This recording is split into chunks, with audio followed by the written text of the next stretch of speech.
Meu nome é Penélope de Carvalho e estamos lendo o livro Sua Força Interior, do autor Dr. Joseph Murphy. Capítulo 17. Coisas que você deve saber. Uma mulher perguntou-me recentemente se era um sinal de insanidade conversar consigo mesmo. O marido dela, de vez em quando, se comporta dessa maneira. Expliquei que conversar consigo mesmo nada tem de excepcional e não é necessariamente um indício de insanidade. O marido dela estava simplesmente reagindo à pressão dos seus negócios. Basicamente, a reação é causada pelo sentimento dos dois egos que existem em cada um de nós, o espiritual e o humano, ou o homem de 5 sentidos. As crianças frequentemente conversam com amigos invisíveis, o que é explicado por alguns psicólogos como um senso agudo do ego subjetivo. Em muitos círculos, apresentam-se e aceita-se uma explicação psíquica para a reação. Por que ele falava consigo mesmo? Conversando com o marido dela, descobri que era um homem bastante racional. O motivo de estar falando consigo mesmo era o fato de enfrentar um grave problema legal. Seu lado espiritual interior criticava as palavras e ações exteriores. Esse conflito criou um estado de desequilíbrio que foi resolvido quando ele passou a afirmar: há uma solução harmoniosa divina através da sabedoria do infinito dentro de mim. Aceitando essa verdade simples, ele descobriu em pouco tempo que a prece pagava dividendos. Conseguiu realizar um acordo amigável para a questão fora dos tribunais. As manchetes irritavam-no. Conversando com um homem que sofria de pressão alta e estava sob tratamento médico, o autor soube que sua queixa era de que gostaria de encontrar paz interior, mas as notícias no jornal matutino deixavam-no excessivamente atormentado, aborrecido e irritado. A simples leitura das manchetes era capaz de perturbá-lo. Ressaltei que era verdade que o mundo ia de crise em crise, mas que isso não devia necessariamente afetá-lo pessoalmente. Ele começou a perceber e compreender que, como indivíduo, não podia impedir o crime, revoltas sociais, guerras e doenças, mas podia assumir o comando de suas próprias reações e modificar sua atitude em relação a esses acontecimentos. Não há lei que obrigue um homem a ficar fervendo de raiva só porque um jornalista escreve um artigo sórdido e mórbido. A Bíblia diz: ninguém atira de mim. João, capítulo 10, versículo 8. O significado é bastante óbvio. Nenhum homem, notícia de jornal, circunstância ou condição pode tirar a nossa paz ou fé em Deus. Mas podemos renunciar à nossa paz, abrindo mão do controle sobre nossos pensamentos e emoções. O homem compreendeu e decidiu que, a partir daquele momento, não permitiria que nenhum artigo, notícia ou acontecimento lhe roubasse a paz interior, equilíbrio ou serenidade. Quando pensamentos de medo, raiva ou ódio lhe surgem na mente, ele prontamente os suplanta com a seguinte afirmação: a paz de Deus enche-me a alma. Transformou isso num hábito, e a prece é um bom hábito. E acabou tendo a alegria de ouvir o médico declarar que podia suspender a medicação, pois a pressão estava normal. Em 2 semanas, ele alcançara um estado de paz interior e perfeita serenidade. Seja fiel até o fim. Há pouco tempo, pronunciei uma conferência na Igreja da Ciência Religiosa do Dr. Bitzer, em Hollywood. O tema foi a sabedoria do I Ching. Depois de conferência, uma amiga que estava no auditório foi procurar-me e contou-me que o marido recebera do irmão a promessa de que lhe enviaria imediatamente um dinheiro. A quantia resolveria o agudo problema financeiro dele. A carta com o cheque seria enviada por via aérea. Ele esperava recebê-la dentro de poucos dias. Como a carta não chegasse, porém ficou profundamente deprimido e deixou-se dominar pelo desespero, o que acabou provocando um ataque cardíaco. A carta chegou no dia seguinte, expressa por via aérea. Ele permitiu que a ansiedade o controlasse. Se tivesse permanecido tranquilo, sereno e relaxado, confiando na presença divina, teria compreendido que a carta estava a caminho. Quando a esposa mostrou-lhe a carta e o cheque, ele teve uma recuperação rápida e maravilhosa. O médico disse que a carta do irmão era o melhor medicamento. Seja fiel até o fim, a cada estágio do caminho. Sempre há uma resposta. A riqueza está em você. Ao voltar de avião de uma conferência na Igreja da Unidade em Phoenix, Arizona, tive uma conversa das mais interessantes com um homem do petróleo. Era o que se podia chamar de veterano. O pai dele fizera prospecção de petróleo no Texas muitos anos antes e acabara desistindo, desgostoso, dizendo que não havia petróleo em parte alguma. E dissera ao filho: "Por que você não tenta?" O homem me contou que fora para os campos já explorados pelo pai e encontrara petróleo que lhe rendera uma pequena fortuna ao longo dos anos. O pai desistira cedo demais. A atitude do filho foi a de que Deus o guiaria ao lugar certo. Descobriu um poço lucrativo na mesma área que o pai já havia explorado. A riqueza estava na mente do filho. Estava também no solo, mas era necessário alguma inteligência e perspicácia mental para encontrá-la. Ele me disse que o pai se criara um obstáculo, pois tinha inveja dos vizinhos que haviam encontrado petróleo e enriquecido. Olhando através dos olhos da inveja e ciúme, a visão do pai fora toldada e ele não podia ver o petróleo sob seus pés. O reino está em você. O reino da inteligência, sabedoria e poder está em você. Em outras palavras, Deus habita em você e toda a sabedoria, orientação, poder e força de que precisa é-lhe instantaneamente disponível. Seu reino é uma atitude da mente, uma maneira de pensar, uma posição emocional em que sabe que pode enfrentar e superar qualquer desafio através do poder do Todo-Poderoso em você. Crie o hábito de afirmar frequentemente todos os dias: a paz divina enche a minha alma, o amor divino governa todas as minhas atividades, a ação certa divina é minha, a orientação divina é minha. Torne um hábito rezar da forma acima e encontrará paz e repouso gerados das profundezas de si mesmo. Condições, circunstâncias, pessoas, as montanhas, lagos ou mares não lhe proporcionarão paz por si mesmos. O mundo está em constante turbilhão e é por isso que você entra em si mesmo e encontra paz além da compreensão. Sintonize com o infinito que está em repouso sorridente e na medida em que rezar, maravilhas irão ocorrer em sua vida. Superando o mundo. A Bíblia diz: no mundo passais por atribulações, mas tende bom ânimo, eu venci o mundo. João capítulo 16, versículo 33. O mundo, no caso, não se refere a objetos como paus e pedras, árvores e lagos. O mundo é a mente de massa com sua confusão, ódio, ciúmes, conflitos, sonhos e aspirações, o bem e o mal, as guerras e antagonismos. Em outras palavras, é o pensamento, ação e reação de 4 bilhões de pessoas. Todos nós estamos imersos na mente de massa ou lei das médias. Não adianta ficar excitado, nervoso e perturbado com o mundo.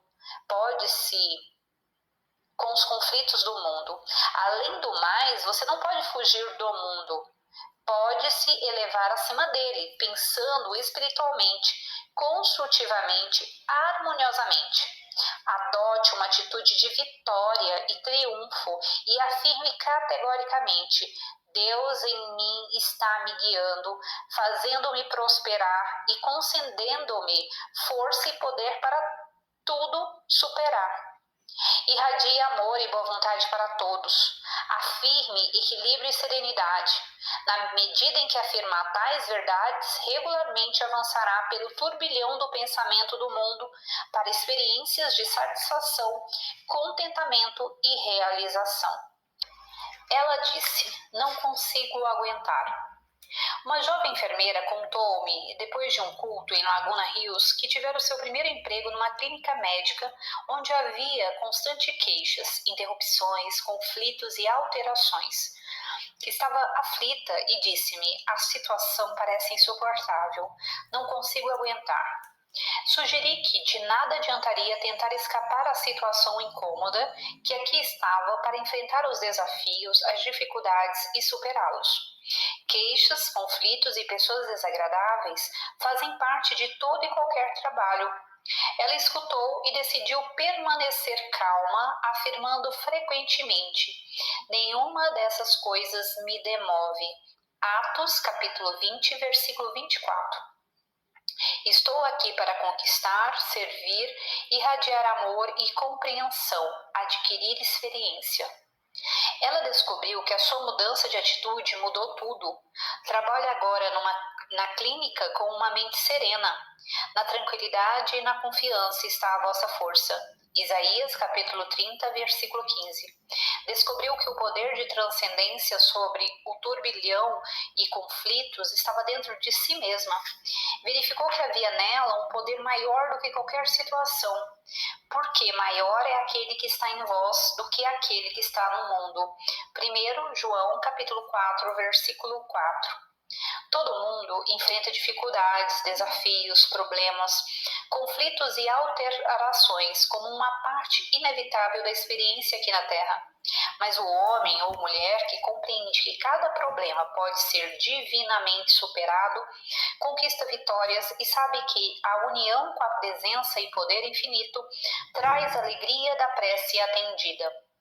O conhecimento da presença divina em você forma a base da fé e paz de espírito. Seja um bom jardineiro. Sua mente é o jardim em que planta sementes ou pensamentos, impressões e convicções. Sua mente é chamada de vinhedo na Bíblia. A Bíblia trata das leis mentais e espirituais sob o disfarce e simbolismo de coisas físicas e terrenas. Tudo o que gravamos na mente subconsciente, bom ou mal, acontece em nossa experiência. O homem está sempre culpando as condições, eventos e circunstâncias, ao invés de olhar para dentro de si mesmo e compreender que se torna o que pensa ao longo do dia.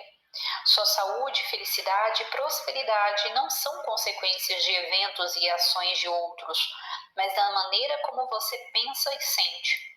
Seu pensamento e sentimento controlam seu destino. Lembre-se de que está lidando com seus próprios pensamentos e com o conceito que faz de si mesmo, o que determina seu futuro. O que está projetando? Conversei recentemente com um homem que estava projetando ira, ressentimento e hostilidade contra seus colegas, os quais estavam reagindo com atitudes similares em relação a ele. Não sabia que a culpa era dele e atribuía tudo aos outros.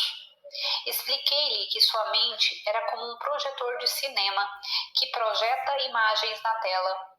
Assim, ele inverteu sua atitude e começou silenciosamente a irradiar boa vontade, amor, harmonia e paz para todos os seus colegas, encontrando então uma reação diferente. Percebeu que a causa de tudo estava em si mesmo. A Bíblia dá a resposta de uma maneira muito bonita. Não julgueis para que não sejais julgados, pois com o critério com que julgardes, sereis julgados. Mateus, capítulo 7, versículo 1 e 2. Porque com a medida com que tiverdes medido, vos medirão também. Lucas, capítulo 6, versículo 38. Disse, e com toda razão, a beleza está nos olhos de quem olha. Se os seus olhos estão identificados com o agradável, você verá apenas o agradável. Todas as coisas são puras para os puros. Tito, capítulo 1, versículo 15. Lembre-se de que você possui a autoridade, domínio e soberania sobre o governo de sua mente. É o agricultor e o vinhedo é sua mente. Aprenda a possuir sua própria mente e recorde frequentemente que todo o tesouro do infinito está em você. Aprenda a usar os vastos potenciais do infinito em você e siga adiante ao encontro de maior saúde, felicidade e paz de espírito. Ele encontrou o tesouro. Um jovem de 90 anos, em termos cronológicos, contou-me depois de um culto dominical em Laguna Hills que descobrira talentos ocultos que jamais imaginara possuir. Começara a rezar para que a inteligência infinita lhe revelasse novas ideias criativas que abençoassem e inspirassem as pessoas. Mostrou-me alguns dos belos versos que haviam saído espontaneamente de sua pena. Está encaminhando os poemas a diversas publicações espirituais. São realmente gemas espirituais de sabedoria. Quando jovem, ele havia vagueado por todo o país, duvidando, questionando, temendo, lamentando, odiando e lutando com outros, até descobrir aos 30 anos que os maiores dons da vida estavam dentro de si mesmo, e não nos 50 estados americanos. Ele vive agora em Laguna Hills, contribuindo para a beleza e a harmonia do lugar, distribuindo sua sabedoria e talentos para todos os que o cercam. Olhe sempre para dentro. Contemple a presença viva de Deus em você. Compreenda que vive, se move e tem o seu ser nessa presença e poder infinitos. Na medida em que assim fizer, frequentemente vai se descobrir sustentado, fortalecido e protegido sob todos os aspectos. Todos os dias, gaste algum tempo pensando nas coisas divinas. Lembre-se que o que conta não é correr de um lado para o outro, mas sim a conquista e realização. Todas as manhãs, ao se levantar, dê graças por suas muitas bênçãos e viva na alegre expectativa do melhor, afirmando que é o maior dia da sua vida, porque o seu eu superior está lhe revelando melhores caminhos para servir e crescer espiritualmente. À noite, antes de dormir, envolva-se no manto do amor de Deus, perdoando a si mesmo por quaisquer erros cometidos durante o dia. Durma com o louvor de Deus para sempre em seus lábios. Você está pronto? Numa recente conferência, usei a declaração famosa: todas as coisas estão prontas, se sua mente também o estiver. Shakespeare apresenta nesta frase uma grande verdade relacionada com as leis mentais e espirituais. Uma jovem presente escreveu-me depois e disse que nunca antes ouvira a frase ser explicada e que se aplicava perfeitamente a ela. Estava constantemente adiando o casamento, pois não se sentia ainda pronta, já que cuidava dos pais. Subitamente, ela chegou a uma conclusão: estou pronta agora. Telefonou para o rapaz que queria casar com ela e o autor teve o privilégio de realizar a cerimônia. Você pode ser e pode fazer tudo o que deseja ser e fazer, se estiver mentalmente pronto para isso. Sua maior oportunidade na vida é realmente a aceitação mental de que está pronto. Os pais daquela jovem não constituíam realmente um obstáculo à realização dela. Era simplesmente um obstáculo que ela criara em sua própria mente. Os pais ficaram deliciados com o casamento, prontamente contrataram uma enfermeira e uma criada para cuidar deles, o que provou ser um arranjo muito melhor para todos. Quando o amor entra em sua vida, contribui para a paz e felicidade de todos ao seu redor e de todas as pessoas em toda parte. Lembre-se de uma verdade simples: sempre que você estiver mentalmente pronto, vai descobrir que tudo mais está pronto. Nos primeiros tempos da América, os peregrinos poderiam ter usado o telefone, rádio, automóvel, cinema, aviões, etc., mas não estavam mentalmente prontos. Acreditavam que o cavalo e a carroça eram os únicos meios de transporte. Moisés, Elias, Buda e todos os antigos mestres poderiam ter usado o rádio e a televisão para dramatizarem e transmitirem as grandes verdades da vida se estivessem mentalmente receptivos e prontos. As leis da natureza jamais variam e eram as mesmas naquele tempo como são agora, mas as mentes dos antigos videntes e profetas não estavam prontas para essas invenções. A oferta e procura são uma coisa, mas você deve oferecer prontidão mental e a resposta então lhe chegará em ordem divina. Bom, eu finalizo aqui e continuamos esse áudio no próximo. Continuamos esse capítulo no próximo áudio. Até mais, tchau, tchau.